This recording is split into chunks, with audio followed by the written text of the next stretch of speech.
Howdy readers, I'm Jason. This is Chapter and Verse.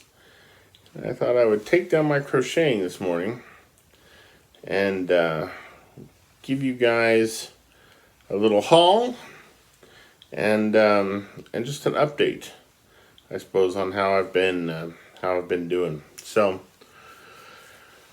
we'll start with the update. As some of you know, right? Many of you have seen my community posts. I think they're still up now. But as soon as March of the Mammoths hit, I got pneumonia, which I had never had before. And I had pneumonia basically through the whole month of March. Missed quite a bit of work. I was never in the hospital. But anyway, one of the reasons why it was so difficult, apparently, for me to recover from it, they did a chest x-ray, and that showed that the heart problem that I've been having for the last year and a half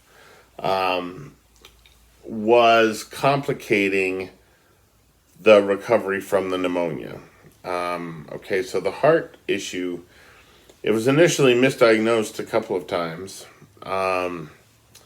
They thought it was, what did they think it was initially? Hypertrophic cardiomyopathy was the initial diagnosis. And then it was like myocardial disarray. Anyway, what I have is called right ventricular enlargement. And my cardiologist believes that this was caused by my years of sleep apnea, right? Which is being treated now, and apparently sleep apnea can cause this thing. So basically, what it is the right ventricle on my heart is enlarged in such a way as to make, from what I understand, like to make supplying my lungs with blood difficult.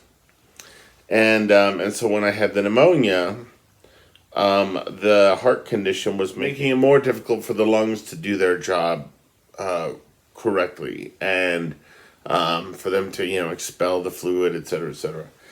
So during March of the Mammoths, as you might imagine, I was more exhausted even than usual. And the condition, right, that I've been dealing with for a year and a half now has already made it very, very difficult for me to work up the energy to do much of anything. I can't remember if I've mentioned this in a previous video or not, but not only has reading been a challenge the last year and a half, but sometimes even reading subtitles on a film is too much. So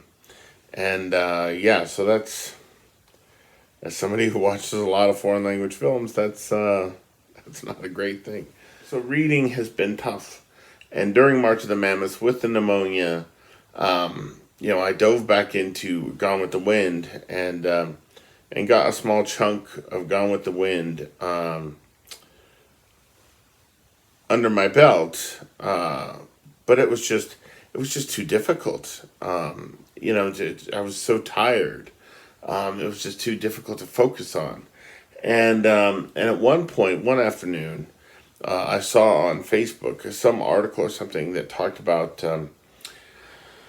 how if a person is in a reading slump, or if a person is depressed or sick, it can help to read something that is an old favorite, or read something that they're familiar with. And so I thought, oh, okay, well, I hadn't thought about that, but that makes sense. And so I decided to reread the first novel in Henning Mankel's Wallander series, Faceless Killers. And I had only read this once, and that was like 15 years ago, or something like that.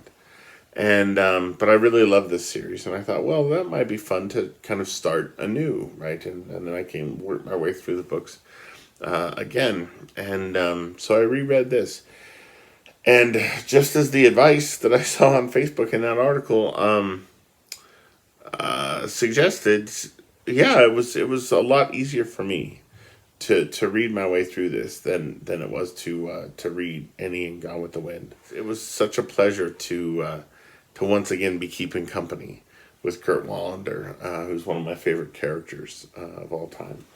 So yeah, I read that in probably, I don't know, 10 days, maybe 2 weeks. And then after I finished Faceless Killers, I started reading Catherine Called Birdie, which is by Karen Cushman. Okay.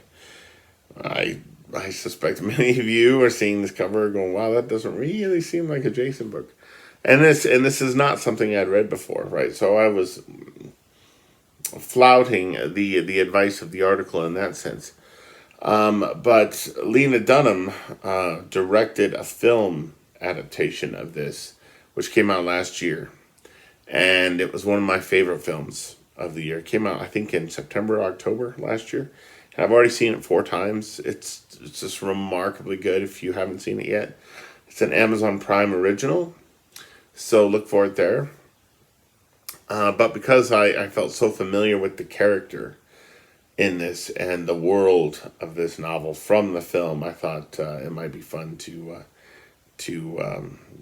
attempt this. And even though it's very, very easy reading, it's taking me a good deal longer to read than Faceless Killers did. And again, I think just because I've never read it before and I've been so tired.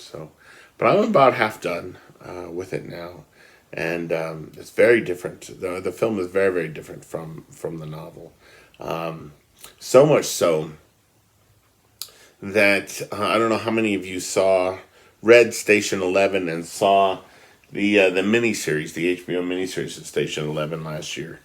But that miniseries departed so thoroughly from the source novel that it almost wasn't even an adaptation. It almost felt like a work of, cinematic fan fiction. And Lena Dunham's adaptation of Catherine Called Birdie feels a little bit that way as well. Almost none of the scenes that are in the book so far were in the film, and vice versa. So ordinarily that would really crease me. That would make me really, really angry. Especially if the book is really good. If the book is great and it has a kind of cinematic flair to it, like, why depart from that? Like, it doesn't make any sense to depart from that. But it's bothering me less with this than with Station 11, and maybe that's because in this case I saw the film first and saw it many times, whereas with Station 11 I read the book first. So maybe that's why. Maybe that's why I was bothered by the departures that Station 11 took from the book, and I'm less bothered by the departures Lena Dunham took from Catherine Called Birdie. Because I hadn't read the book first, so maybe that's it. I don't know. But that's what I've been reading. I've been trying to read books that aren't going to be too taxing on my attention, on my energy, because it flags very, very quickly. And and I should mention as well, so after I recovered from the pneumonia, after about a month, I was feeling good for just a few days. Feeling recovered for a few days, and then Casper got hit with the biggest snowstorm it has ever had since they started keeping records in the 30s. Biggest snowstorm it's ever had. We had, here in town, we had about 3 feet of snow in a single snowfall. And then that was right at the beginning of April. And then by the end of that week, I had developed a cough, which sounded unlike any cough I had ever had before. And over the weekend, it got worse, and I went to see my nurse practitioner, and she said, I think this is, she said, the pneumonia's gone, but I think this is allergies, which was strange, because I've never had an allergy attack in the spring. When I get them, which is rare anyway, it's always been in the fall. So I spent March recovering from pneumonia and most of April recovering from some illness that I actually don't think was allergies. Yeah, I found a Time magazine article from late March that that talked about various viruses that are making their way around the United States right now, to a degree that they don't usually, right? They're really making the rounds, and they're viruses that are hardly ever diagnosed correctly because their symptoms resemble cold or flu, and there's no medications, prescription medications really to treat them, and so my hunch is I had one of those, and I still actually have a cough from that. So anyhow, I've been really quite sick for a couple of months with actual like illness, and then in bad shape with this chronic heart and lung thing that I've got going on, thanks to years of sleep apnea. So anyhow, that's what I've been reading. I look forward, hopefully, in not too long a period of time, to being able to read novels entirely new to me, and be able to make my way through them at my normal pace, which again is a much slower pace than most of you, but I'm fine with that. I've always been a slow reader, and I'm happy being a slow reader, but yeah, I'm not there yet, but hopefully I'll be there before too long.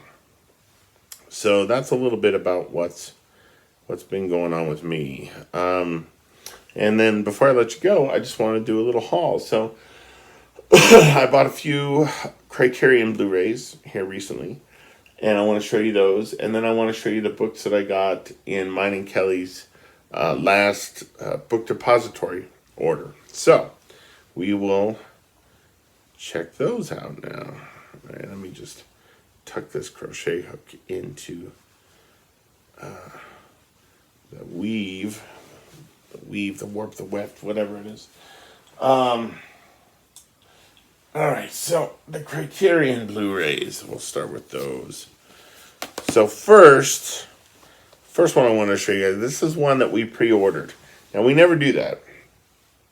We always wait for the Barnes & Noble sale or for a Criterion flash sale to order Criterion movies, because they're really expensive, right? And during that Barnes & Noble sale or the Criterion flash sales, they're 50% off, and you can't beat that. But we did the pre-order on this, which is Franco Zeffirelli's Romeo and Juliet. I love that Criterion released this. I love it. And part of the reason I love it is it gives me hope that they might release Zeffirelli's Taming of the Shrew and Zeffirelli's Hamlet as well. But we pre-ordered this because the two stars of this film, I want to get their names right here, Leonard Whiting and Olivia Hussey, who I think are in their 70s now, decided they wanted to bring a lawsuit against, I think it's Paramount Pictures, who they brought the lawsuit against, to the tune of, I want to say, $500 million, asserting that the nude scene in this with the two of them, and they were both teenagers at the time, that the nude scene in this, which is so brief, it almost doesn't even warrant mentioning, that it constituted child abuse, sexual child abuse, exploitation, etc., etc. Regardless of the fact that both of these actors have spent their lives singing the praises of this film, singing the praises of its director, who died a few years ago, and also being very transparent about how this film was formative for them and gave them so many opportunities, and how proud they are to have been involved with it. But now their tune has changed, and yeah, they're looking for a big payday. And I read this morning that Paramount, I think it is, that they're looking to have the lawsuit thrown out. But anyway, yeah, the lawyer for these two was saying something to the effect of that this film is essentially child pornography because of that scene. And I'm just like, well, thinking of the world that we're living in, and how it seems to make less and less sense every day, I was just like, well, if they win their case and the lawyer decides that he's going to go after the availability of this film, because of that nude scene. I was like, well, we better get it now, in case we won't be able to get it a year from now. So I don't think that's going to end up being the case, but I'm just really glad to own this Criterion Blu-ray. And then speaking of the Criterion flash sale, they had a flash sale. Hey, Blue. They had a flash sale here recently, and I ordered The Night of the Hunter, which I had seen back in college, and we just recently watched it in my film club. It was my second time seeing it. And just a remarkable movie, beautiful and creepy. Lillian Gish is fantastic in this. People tend to talk mostly about Robert Mitchum with this film, but hey, bud. But I really do think Lillian Gish is the star of Night of the Hunter. Hey, you, what are you doing? What are you doing? Mwah. What's up? Anyway, so I picked that up, Night of the Hunter, and then I also got Night of the Living Dead, right? George Romero. Now here's the thing: I had never seen this before, and I bought it late last year for my friend Dan, and I think it was in January of this year. He and I watched it, and it was my first time seeing it, like I said. And what are you doing? Are you gonna lay down? What's up? Do you wanna watch that? Is that what we're doing now? Come on, stinker. Come on. Yeah, he's purring. Yeah, Daddy's making this for you. I'm sorry it's taking so long. You're gonna be an old man cat by the time that's done.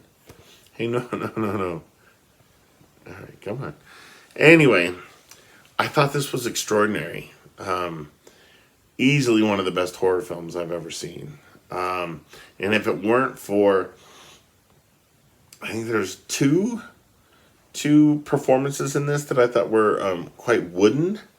If it weren't for those two performances, this would be really a perfect film. It's really quite close to being a perfect film as is.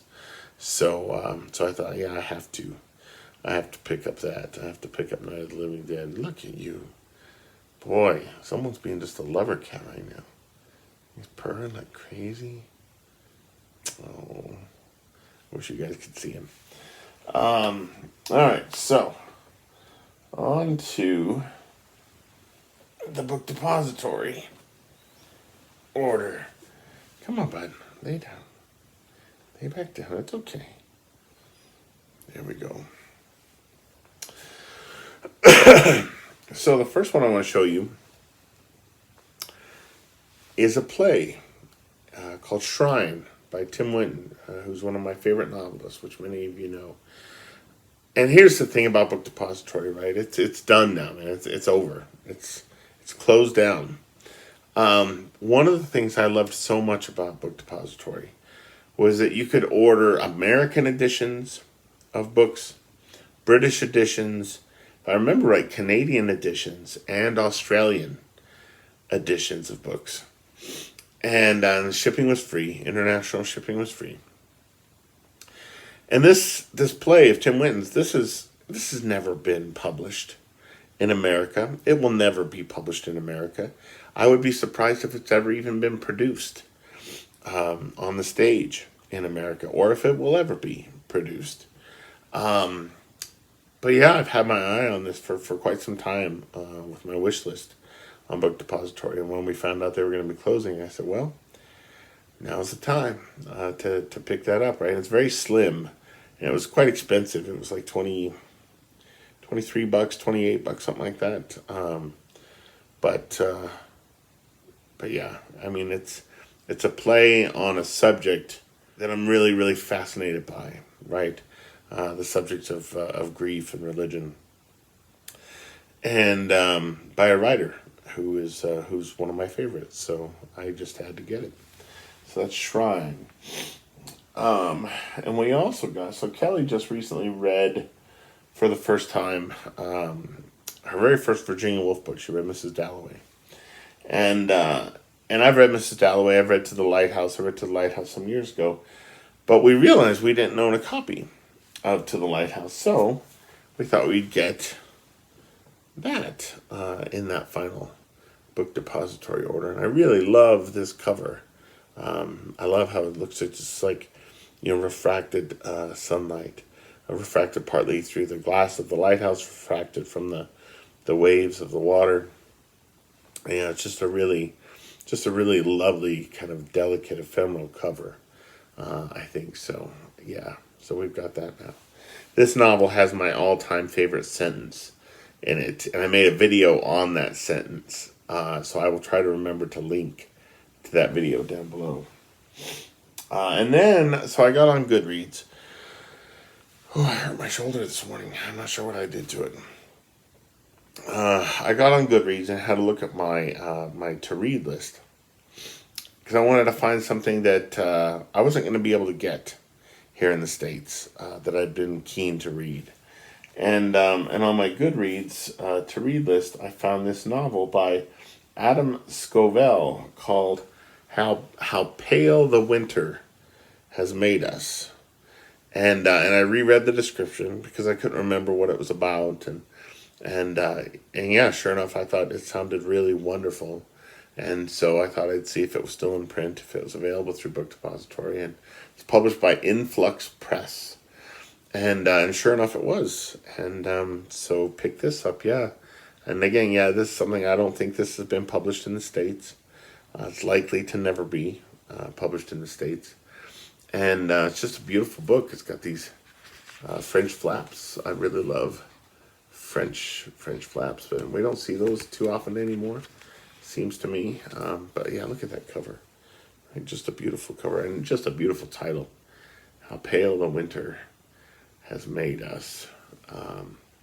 Robert Macfarlane, who's a really prominent nature writer in Britain, if I remember right, has a blurb on the cover. He says, one of the most interesting and original young British writers about landscape, culture, and people that I know. So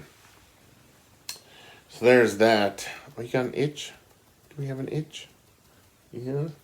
All right, what's up? What are we going to do? Well, he's being very sweet. Lay down. Lay down, bud. Yeah, lay down. Lay down. He's such a good boy. And the last one that I ordered, it's a book that I've wanted since it was first published, and that is The Invention of Angela Carter by Edmund Gordon, right? A pretty definitive biography from what I can tell. And I love that cover as well, right? Angela Carter was a sort of reinventor of fairy tales, is what she was best known for. She wrote a number of novels as well, right? Nights at the Circus is the one of her novels that I've read, but her book of short stories, kind of reinvented fairy tales, The Bloody Chamber and other stories, is the best thing of hers that I've read. But I've always just really marveled at her imagination, and so a biography of her is something that is right in my wheelhouse. Now, when this was first published, I didn't like the title of this, and I couldn't really tell you why. Right, The Invention of Angela Carter. It made it sound like she wasn't who she said she was, that she was, created by circumstances, whatever. And maybe that was the case. I don't know. I haven't read the book. But it wasn't until we had ordered this, and it arrived, and it was sitting on the coffee table one day, and I was, just looking at the cover, and it struck me that that title can be interpreted in two ways, right? So there's the invention of Angela Carter, right, as though Angela Carter had been invented, and then there's also it's almost like the inventiveness of Angela Carter, the sense of invention, the sense of literary play of Angela Carter. And I thought, shit, that is brilliant. What a brilliant title. So I went from disliking the title to absolutely loving the title. And I can't wait to read this. Provided I'm doing much better with with my reading and my attention and my energy by the fall. It doesn't that seem like an autumn book? So my hope is to read this in the fall. But we'll see. So that's the last of the books that I ordered from Book Depository. I'm really, really going to miss that website. Yeah, I thought it was just an extraordinary website. It's just so much good stuff. And, I ordered multiple books over the years from Book Depository that were, again, titles that had never been published in America. And by writers that I really like. So, it's probably still going to be possible to do that, but it's not going to be as easy. Certainly not going to be as inexpensive as it was, because any other place is likely going to involve airmail shipping over the ocean, and that's going to cost an arm and a leg by itself. But anyhow, maybe that's why they went out of business, because that doesn't really seem like a sustainable business model to offer free shipping worldwide on orders. But anyhow, well, that's it for today, my friends. Thanks for sticking with me through the video, and also just thanks for sticking with me through these many months of me just not putting many videos out. I do hope to have another installment in my Best Movies of the 21st Century series here soon. Some of my film club members sort of prodded me gently here recently to put another one of those out. Apparently it's been a year, so I suppose I'm due. So be looking for that. But thank you so much for just sticking with me and hanging in there and being patient. I've been going through some rough times, physically speaking, medically speaking. I'm sort of ready for times to get better.